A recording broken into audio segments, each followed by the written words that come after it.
And welcome to बंगजय बंधुरा आशा करी तुम्हारा सबाई भालो आछो। आज किन्तु तीनटे ब्रेकिंग निউজ নিয়ে हाजिर হয়েছি। ব্রেকিং বলতে গতকাল তো তোমরা খবর পেয়েছোই যে বিক্রম প্রতাপ সিং এবং বিপিন সিং এই দুই ফুটবলারের দিকে নজর দিয়েছে ইস্টবেঙ্গল, কিন্তু গতকাল যেহেতু কনফার্ম খবর ছিল না সেই জন্য কিন্তু আমি এই দুই ফুটবলারকে নিয়ে কিন্তু আমি কোনো খবর করিনি। যে আমার কাছে কিন্তু খবর ছিল না যে অফার দিয়েছে। তবে আজকের কিন্তু বড় খবর, হ্যাঁ এই দুই ফুটবলারকে কিন্তু ইস্টবেঙ্গল অফার দিয়েছে।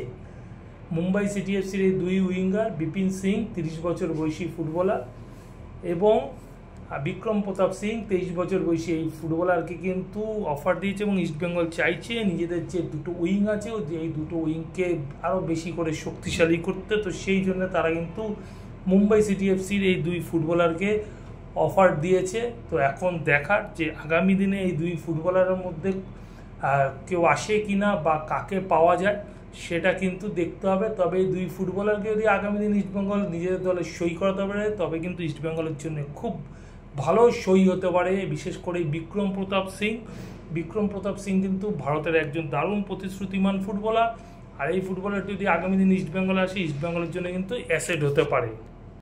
আর 3 নম্বর নিউজটা কিন্তু ফুল ব্রেকিংই বলা যায়। হ্যাঁ কেননা যে ফুটবলারটিকে নিয়ে কথা বলবো তাকে নিয়ে অনেকদিন ধরেই চর্চা চলছে ইস্টবেঙ্গলের অন্দরমহলে, আর ফুটবলারটির নাম হলো মিগুয়েল দামাসেনা ফেরেইরা।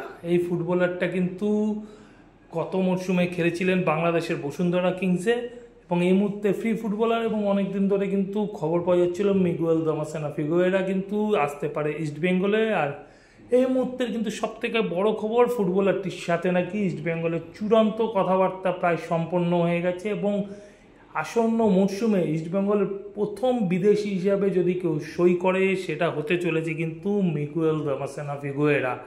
তো এখন দেখার যে কবে সই সম্পূর্ণ হয় মিগুয়েল দামাসেনা ফিগুয়েরা এবং ইস্টবেঙ্গলের মধ্যে।